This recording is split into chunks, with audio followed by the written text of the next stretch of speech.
בצירוף מקרים הקלטתי את רוב הפרק יום לפני ההודעה של שרת התחבורה על התוכנית לקידום ההליכתיות. האם התוכנית תשנה את המצב? צפו עד הסוף וספרו לי בתגובות איך אתם רואים את העתיד. ועוד דבר לפני שנתחיל.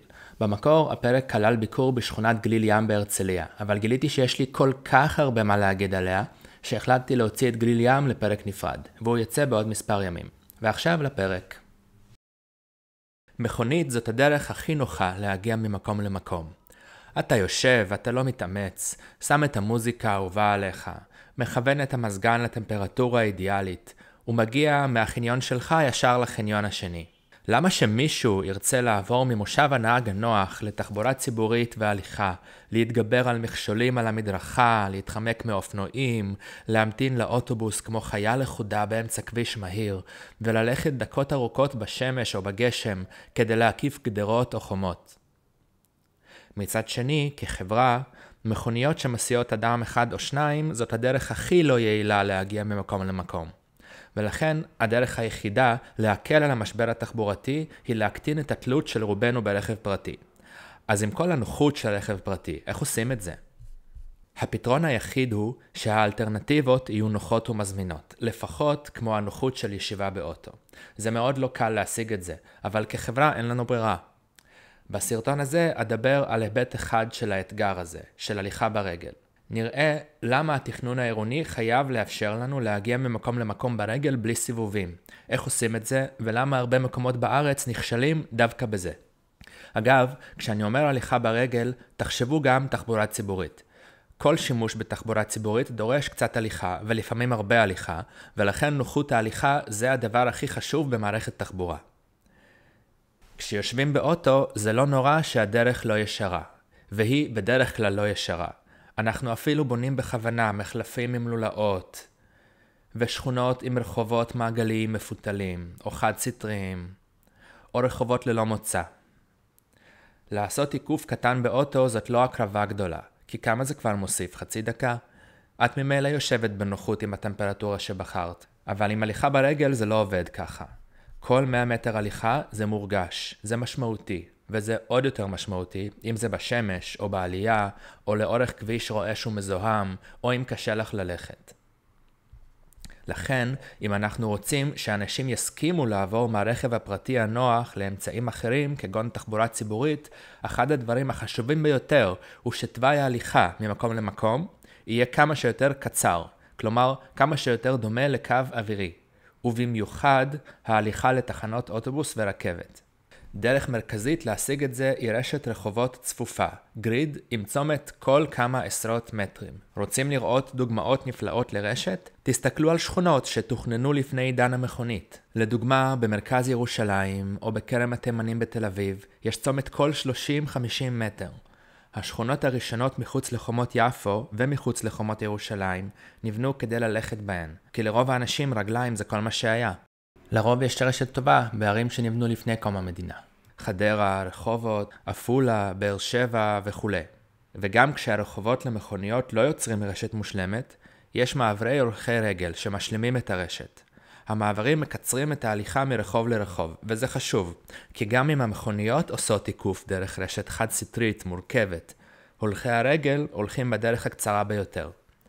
לכן, בערים צפופות כמו תל אביב, הרבה פעמים רכיבה על אופניים, ואפילו הליכה, מהירה יותר מאשר נסיעה באוטו. אז איפה טעינו? בעשרות השנים האחרונות, אנחנו בונים פרברים תלויי רכב. הצלחנו להביא את התכנון תלוי הרכב לדרגת אומנות בכל היבט.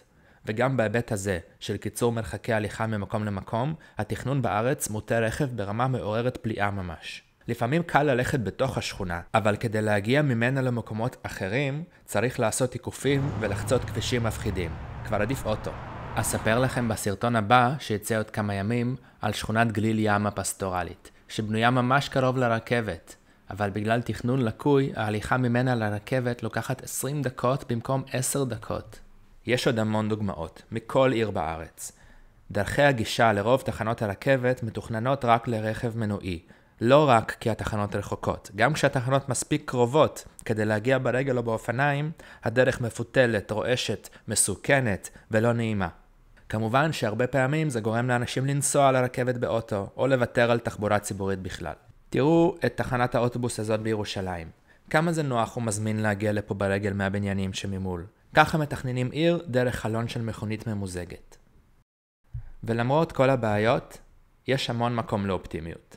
בשנים האחרונות יש בארץ יותר ויותר הבנה של חשיבות הרשת ההליכתית, ובערים מסוימות רואים את התוצאות בשטח. לדוגמה, כאן ברמת גן בנו השנה בניין חדש והוסיפו גרם מדרגות שהופך את הסמטה הזאת מרחוב ללא מוצא לחלק מרשת. ככה זה נראה קודם על פי גוגל וככה זה נראה עכשיו.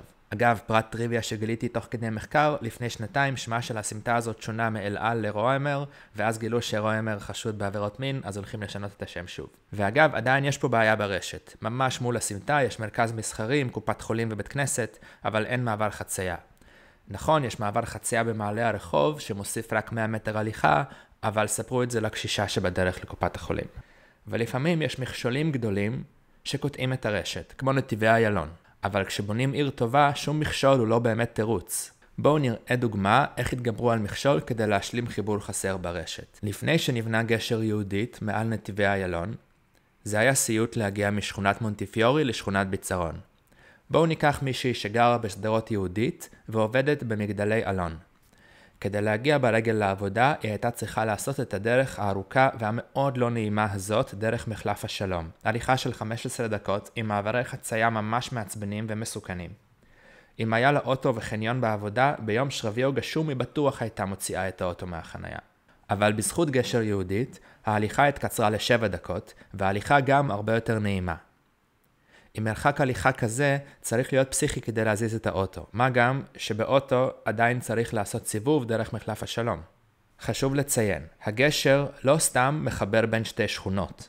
מה שחשוב בגשר זה שהוא ממשיך את הרשת הקיימת של העיר. והנה היופי ברשת. החיבור החדש עוזר לא רק למי שגר קרוב אליו, אלא להמון אנשים. כל מי שמגיע ממערב לגשר יהודית יכול עכשיו להגיע לכל יעד ממזרח לגשר יהודית בדרך קצרה ונוחה יותר, כי נוצר חיבור חדש ברשת. לסיכום, כדי לפתור את המשבר התחבורתי בישראל, האלטרנטיבות לרכב פרטי חייבות להיות נוחות ומזמינות. בין השאר, מרחקי ההליכה ברגל חייבים להיות הכי קצרים שאפשר, כלומר, הכי דומים לקו אווירי, גם אם הדרך ברכב ארוכה יותר. ככה נותנים עדיפות להולכי רגל.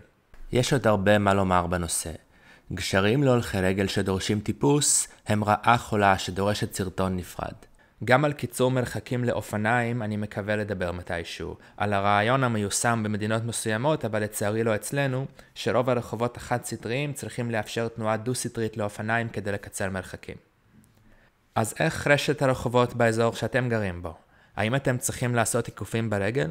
איפה בישראל עושים מאמצים כדי לקצר מרחקי ההליכה? תכתבו לי בתגובות, ואשמח אם תרשמו לערוץ. עד הפעם הבאה, ביי!